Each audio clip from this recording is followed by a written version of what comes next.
Hello അസ്സാം വലൈക്കും. ഇപ്പോൾ വൈറലായിട്ട് കൊണ്ടിരിക്കുന്ന നമ്മളുടെ സ്പൂൺ പഴംപൊരി നമുക്ക് ഉണ്ടാക്കി നോക്കിയാലോ. അപ്പോൾ സ്പൂൺ പഴംപൊരി ഉണ്ടാക്കാൻ ഞാനിവിടെ 5 പഴമാണ് കേട്ടോ എടുത്തേക്കുന്നത്. നന്നായിട്ട് പഴുത്തിട്ടുള്ള നേന്ത്രപ്പഴമാണ് ഞാൻ എടുത്തത്.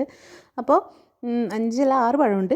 അപ്പോൾ നമ്മൾ ഇതുപോലെ ചെറുതായിട്ട് കട്ട് ചെയ്തെടുത്തിട്ട് നമ്മൾ ഫോർക്ക് ഉപയോഗിച്ചിട്ട് ഇങ്ങനെ ഞെക്കി പൊട്ടിക്കുകയാണ് ചെയ്യുന്നത്. പക്ഷേ ഞാൻ ഞെക്കും തോറും പഴം ഇങ്ങനെ തെറിച്ച് പോയിക്കൊണ്ടിരിക്കുകയായിരുന്നു. അത് കാരണം ഞാൻ ഇത് ഓരോന്ന് കയ്യിലെടുത്തിട്ട് ഇതുപോലെ ഉടച്ചെടുക്കുക ചെയ്തേട്ടോ. എന്നിട്ട് നന്നായിട്ട് ഫോർക്ക് കൊണ്ട് അമർത്തി ഇതുപോലെ നന്നായിട്ട് ഉടച്ചെടുക്കുക. അതിന് ശേഷം ഞാൻ 2 കപ്പ് അരിപ്പൊടി ഇട്ട് കൊടുത്തു, പിന്നെ കുറച്ച് ഏലക്കാപ്പൊടി ഇട്ട് കൊടുത്തു, പിന്നെ ഉപ്പ് ആവശ്യത്തിന് കുറച്ച് ഉപ്പിട്ട് കൊടുത്താൽ മതി കേട്ടോ. പിന്നെ പഞ്ചസാര ഇതുപോലെ 2-3 ടേബിൾ സ്പൂൺ പഞ്ചസാരയും കൂടി ഇട്ട് കൊടുത്തു. പിന്നെ നമുക്ക് മുട്ട 2 പൊട്ടിച്ചൊഴിക്കാം കേട്ടോ ഇതിലോട്ട്.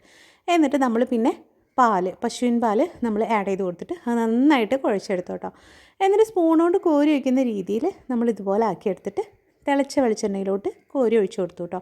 ഇതിന് വലിയ ഷേപ്പും ഭംഗിയൊന്നും ഉണ്ടാവില്ല, പക്ഷെ കഴിക്കാൻ നല്ല ടേസ്റ്റ് ആയിരിക്കും കേട്ടോ. നമ്മൾ സാധാരണ കഴിക്കുന്ന ആ ഒരു പഴംപൊരി ഇല്ലേ, അതിനേക്കാളും വളരെ ഡിഫറെൻ്റ് ആയിരിക്കും ഇതിൻ്റെ ഒരു ടേസ്റ്റ് കേട്ടോ. അപ്പോൾ നമ്മൾ മറ്റേത് പഴം ഉള്ളിൽ നമുക്ക് ഇങ്ങനെ നന്നായിട്ട് കഴിക്കാനൊക്കെ കിട്ടൂലേ, ഇതങ്ങനെയല്ല, പൊടിയൊക്കെ ആയിട്ട് മിക്സായിട്ട് വേറൊരു വെറൈറ്റി ടേസ്റ്റിലാണ് നമുക്ക് കിട്ടുക കേട്ടോ. അപ്പോൾ ഇതുപോലെ എല്ലാവരും സ്പൂൺ പഴംപൊരി ഉണ്ടാക്കി നോക്കുക, നല്ല ടേസ്റ്റാണ്. എന്തായാലും ട്രൈ ചെയ്തിട്ട് അതിൻ്റെ റിസൾട്ട് ഒന്ന് കമൻറ്റ് ചെയ്യണം കേട്ടോ. അപ്പോൾ നമുക്ക് എളുപ്പത്തിൽ പെട്ടെന്ന് ഉണ്ടാക്കിയെടുക്കാനും പറ്റും. ഗസ്റ്റൊക്കെ വന്നു കഴിഞ്ഞാൽ പെട്ടെന്ന് ഉണ്ടാക്കിയെടുക്കാൻ പറ്റുന്ന ഒരു ഐറ്റമാണ്.